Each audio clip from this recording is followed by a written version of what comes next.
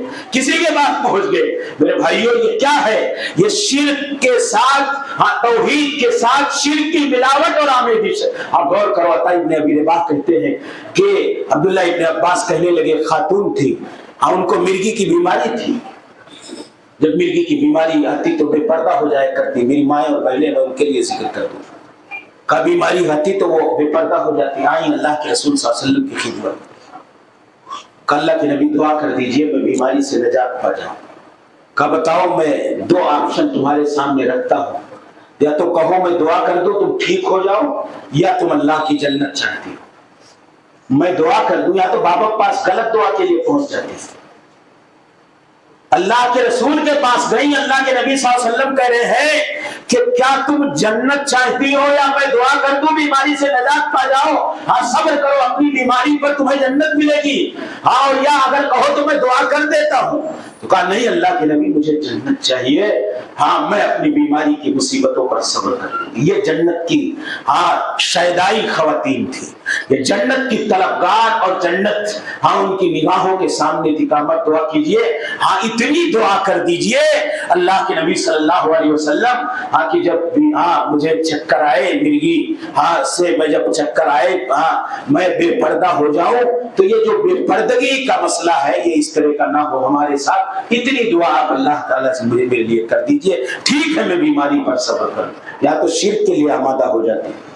شرکیہ شکلیں تھوڑا سا، ارے کوئی بتا دیا جنات ہے، شیطان ہے، آسیب ہے، فلانا ہے، دمکانا ہے، پہنچ گئے کسی کے پاس بھی کوئی بھی شکل اختیار کرنے کے لیے تیار. میرے بھائیوں توحید کی حفاظت کی ہم آپ دیکھو اللہ تعالیٰ، اللہ کے رسول صلی اللہ علیہ وسلم نے کیا کہا؟ 70,000 لوگوں کو بلا حساب کتاب جنت میں داخل کرے گا. کون لوگ ہیں؟ ہم الذین لا یسترقون ولا یقطعون ولا یتطیرون وعلی ربہم یتوکلون. یہ وہ لوگ ہیں جو اپنی توحید کے حوالے سے بے انتہا حساس ہیں. کہا یہ کسی کے پاس پہنچ نہیں جاتے ہیں، تھوڑی سی بیماری پر جھاڑ پھونک کر دو. جن لوگوں کو اللہ تعالیٰ یہ یعنی بڑے حساس ہیں کہ کہیں یہ دم جھاڑ پھونک کرانا میری توحید کے لیے تو مؤثر نہ ہو جائے. ڈرتے ہیں اپنی توحید. ولایت تو داغنے کا علاج جائز ہے ناجائز ہے، اختلاف حدیث کے اندر. اللہ کے نبی کے زمانے میں ثبوت ملتا ہے، لیکن باوجود اس کے کہ وہ سوچتے ہیں کہ یہ علاج فطرت کے مخالف ہے. کہیں اللہ کے نبی صلی اللہ علیہ وسلم نے منع نہیں کیا، اس لیے وہ اللہ پر بھروسہ کرتے ہوئے اس داغنے کے علاج کو اختیار ہی نہیں کرتے. ولا یتطیرون بدشگونی نہیں لیتے. راستہ بلی کاٹ جائے تو میرا کسی آدمی کو دیکھ لیا فلانوا سے یہ ہو گیا تو میرا معاملہ بگڑ گیا. ہے نا مسلمانوں کے ایک بڑے طبقے. ولا علی ربہم یتوکلون، اپنی رب پر بھروسہ کرتے، کسی غیر اللہ پر بھروسہ اور توکل ان کا نہیں ہوتا ہے. تو یہ اصل میں کیا ہے؟ ان کو اللہ تعالیٰ بلا حساب کتاب جنت میں داخل کرے گا. یہ اصل اس لیے ہے کہ یہ بڑی اپنی توحید کی حفاظت کے حوالے سے بڑے سنجیدہ اور حساس ہیں. تو میرے بھائیوں یہ بڑی عظیم دولت، بڑا عظیم سرمایہ، بڑی قابل قدر اور گراں قدر نعمت ہے. ہم توحید کو سمجھیں اور توحید کی حفاظت کے لیے شرک کو سمجھیں، شرک کو اپنا خود سمجھیں، اپنی نسلوں کو سمجھائیں. اور شرک کی جب شکلیں ہم جانیں گے تو ہماری توحید کے ساتھ شرک کی ملاوٹ نہیں ہونے پائے گی، اور دنیا اور آخرت کی سعادت اور فلاح ہماری اسی میں ہے. اللہ تعالیٰ سے دعا ہے کہ اللہ تعالیٰ ہم سب کو توحید کی عظمت اور حقیقت کو سمجھ کر کے زندگی گزارنے کی توفیق عطا فرمائے. اللہ تعالیٰ ہم سب کو شرک کی شکلوں کو جان کر کے شرک سے کوسوں اور حد درجہ دور رہنے کی اللہ ہم سب کو توفیق عطا فرمائے. اللہ تعالیٰ ہمیں شرک سے حد درجہ بچنے کی توفیق عطا فرمائے. دنیا جہان میں جہاں کہیں مسلمان مجبور مقہور ہیں، اے اللہ تو اسلام اور مسلمانوں کی مدد فرما. اے اللہ اسلام اور مسلمانوں کی حفاظت فرما. اے اللہ اسلام اور مسلمانوں کو اس دنیا میں خاص طور سے اپنے وطن عزیز ملک ہندوستان میں عزت و سرخروئی کے ساتھ، سربلندی کے ساتھ دین اور شریعت کی آزادی، دین اور شریعت پر عمل اور اس کی دعوت کی آزادی کے ساتھ جینے کی توفیق عطا فرما. اللہ رب العالمین جو بھی جہاں بھی کہیں مظلوم ہے مقہور ہے، اللہ تمام مسلمانوں کی مدد فرما. اللہ اسلام اور مسلمانوں کی حفاظت فرما. اللہ رب العالمین ہمیں بخش دے. ہمارے والدین کو بخش دے اور تمام اہل ایمان کو بخش دے یا اللہ خاتمہ ہو تو ایمان اور اسلام پر ہو، موت آئے تو توحید اور سنت پر آئے، آمین وآخر دعوانا الحمدللہ رب العالمین، استغفر اللہ لی ولکم ولسائر المسلمین۔ کرتے ہیں کہ آپ کو ہماری آج کی یہ ویڈیو ضرور پسند آئی ہوگی۔ اگر آپ کو ہماری آج کی یہ ویڈیو پسند آئی ہے تو آپ سے گزارش کرتے ہیں کہ آپ ہمارے چینل کو ضرور سبسکرائب کر لیں اور ساتھ ہی لگے بیل کے بٹن کو بھی پریس کر لیں تاکہ آپ کے پاس ہماری آنے والی مزید معلوماتی ویڈیوز کا نوٹیفیکیشن بر وقت ملتا رہے۔ سبسکرائب کے ساتھ ساتھ ہماری ویڈیوز کو لائک بھی کریں اور اپنی قیمتی رائے کا اظہار کمنٹس میں ضرور کریں۔ کمنٹس میں آپ اپنے سوالات بھی ہم تک پہنچا سکتے ہیں۔ اللہ تعالیٰ آپ کو اپنے حفظ و امان میں رکھے، آمین۔